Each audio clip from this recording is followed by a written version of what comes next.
Naglabas na ng pahayag si Pangulong Bongbong Marcos laban sa dating ahente ng PIDEA na si Jonathan Morales na siyang nagkumpirma ng tinaguriang PIDEA leaks. Ayon sa Pangulo, isang profesional na sinungaling raw si Morales at ihinaintulad pa nito ang dating PIDEA agent sa isang jukebox. Upang dalhin tayo sa pulso ng politika, makakasama natin dyan si Tala Lopez. Tinawag na professional liar ni Pangulong Ferdinand Marcos Jr. si dating Philippine Drug Enforcement Agency Investigation Agent Jonathan Morales.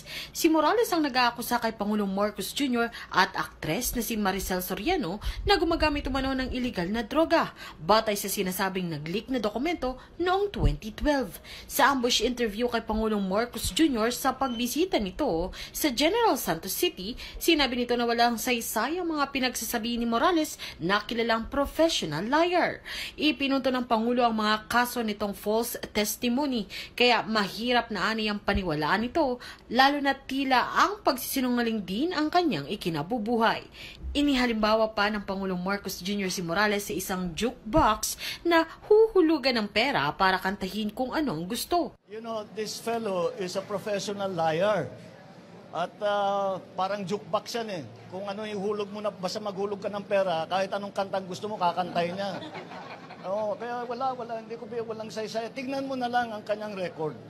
Tignan mo na lang kanya, may kaso siya na false testimony.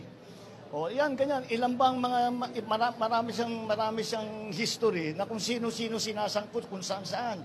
Hindi parang yun ang hanap buhay yata niya. Kaya professional liar ang tawag ko sa kanya.